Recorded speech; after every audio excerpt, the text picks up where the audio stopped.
7th inning, your guys got it all going on the mound. Nothing can faze him. And there comes Derek Shelton to take him out of the game. And there comes after him, I don't know, let's get mean here. Tyler Beede comes on, okay? And next pitch, boom. And as soon as the guy's running the bases, as soon as he's even out of the box, boo!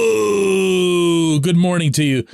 Good Thursday morning. I'm Dejan Kovacevic of DK Pittsburgh Sports, and this is Daily Shot of Pirates. It comes your way bright and early every weekday. If you're into football and or hockey, I also offer daily shots of Steelers and Penguins, where you found this. And yeah, that felt good, didn't it? Huh? The booing? Almost felt like it was still baseball season in Pittsburgh. That happens a lot. And when it does, the finger, the collective giant finger, and yeah, maybe even that finger, aims only in one direction, and that's at the manager. No one ever looks at Tyler Beede being on the roster. No one ever looks at the general manager having acquired Tyler Beede in the first place. Instead, it goes right at Shelton. How could he take that guy out when he was rolling? Let's just say for narrative purposes here, it's Mitch Keller. How do you take Mitch out? He was so smooth. He was so in command, still looked pretty good on the gun. Everything was there. Why? The answer, of course, is that Mitch would have hit his pitch limit. And once the pitcher hits the recommended, and that is the term, it's recommended pitch limit, the manager has the discretion within reason to keep the pitcher in for, let's say, another batter or even to finish out the inning. But they're also looking for other signs from the dugout. The manager and the pitching coach, Oscar Marine, they're looking for fatigue. Is something happening where he's dropping his shoulder a little bit when he throws? How does he look between pitches? He's still walking tall, getting tired, breathing funny. These are all signs that they look for. And they're all things, everything that I just mentioned, that mean absolutely nothing to you, particularly if you're a paying customer and you're watching from the seats, because you feel like you just got hosed in the worst way. What's more, you feel like you're really, really right. You feel like, hey, I grew up watching a game where Nolan Ryan and Sandy Koufax and John Candelaria and J.R. Richard, we could go on forever with names. They could just do this like it was nothing. They didn't have any pitch counts. They didn't get hurt. And they were all like that, except that they weren't. This portion of Daily Shot of Pirates is brought to you by our friends at North Shore Tavern, that's directly across Federal Street from PNC Park. It's home of Steak on a Stone, an eating experience, underscoring the word experience. The steak is brought to you partially cooked on an 800-degree stone, and you do the rest. It's a ton of fun, it's a great meal, and it's a baseball atmosphere like no other in Pittsburgh. North Shore Tavern, right across Federal Street from PNC Park. The worst argument that anyone can make in favor of abolishing pitch limits is to cite Nolan Ryan. And I was saying the same thing when an older version of Nolan Ryan was in charge of the Texas Rangers and decided that he was going to do away with pitch limits because he too remembered Nolan Ryan, not coincidentally. The problem with using Nolan Ryan as the example, though, is that there was only one Nolan Ryan. He might have been the best pitcher who ever lived. How do you set your bar for the industry way up there?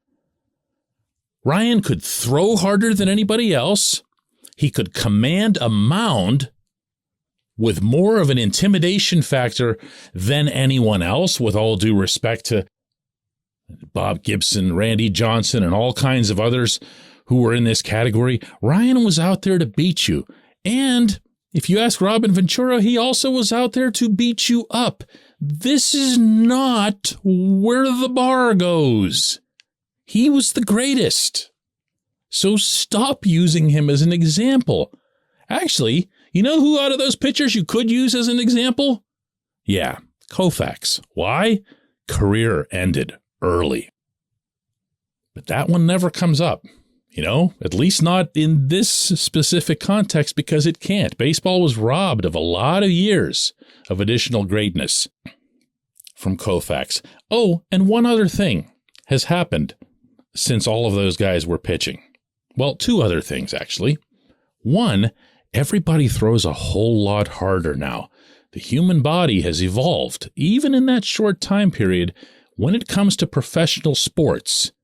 The players, humans, are all bigger, but especially the athletes. You don't have the freakish outliers, the small guys like an Elroy Face, Harvey Haddix. They're all walking out there as giants. And how many pitchers do you see now who can't hit 95, 96 on the gun? Whereas even just a handful of years ago, it was seen as some pretty significant thing. Now it's just, there's a guy throwing hard. Yep, that's what they do. They throw hard. Dave Littlefield once shared a great way of wording this with me a long time ago. Obviously, it's been a while since he's been the GM.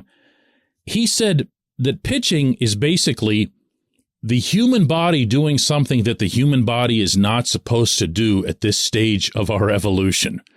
And that's very, very accurate.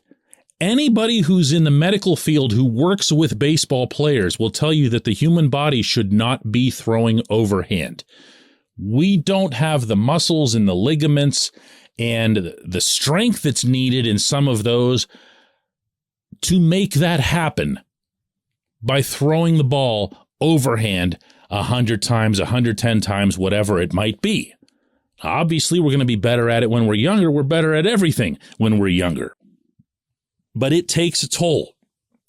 Another medical professional who's worked with the Pirates for years told me that he never wants to open a shoulder that didn't have significant damage in it. Never once saw an MRI of a shoulder that didn't have some damage in it. Everything that you're doing out there is damage. To your shoulder, to your elbow. No one's out there clean, not even Nolan Ryan. As such, and there have been extensive studies about this, to say the least, they have at least some gauge for how to manage pitch counts, throws, tosses, in-between starts. Out in the bullpen, they now track how many bullpen tosses you make. Why? They're trying to keep them healthy. You know what happened to the 100 lost Pirates this year that was actually a positive? Did you know that every single pitcher in the rotation made it the whole way through? Doesn't mean there weren't bumps along the way. JT Brubaker was obviously shut down for a couple weeks near the end. But as he told me on the last day of the season, he was really happy to have gotten back out there just so that he didn't finish the season on the shelf. That's actually a really common term inside baseball. Mitch Keller, Rowanzi Contreras, another one. I wasn't wild about everything related to the way they managed him, but he got through it healthy. If they don't get through it healthy, guess what the criticism is of the Pirates? Yeah, right? Can't win. When we come back, J1Q.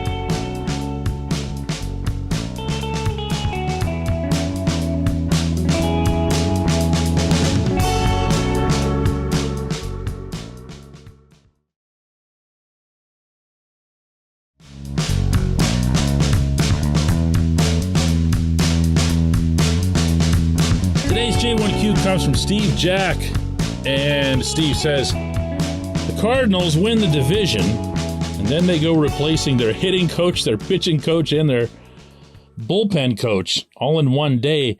The Pirates feel like their staff is simply too good to upgrade after that season. Well, that's why the Cardinals are who they are. For anybody who missed that news yesterday, Steve's not exaggerating. That actually happened.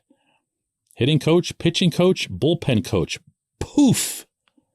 After winning the division. Why? Because the Cardinals haven't set their bar as long as I'm referring repeatedly to bars today, at winning the division.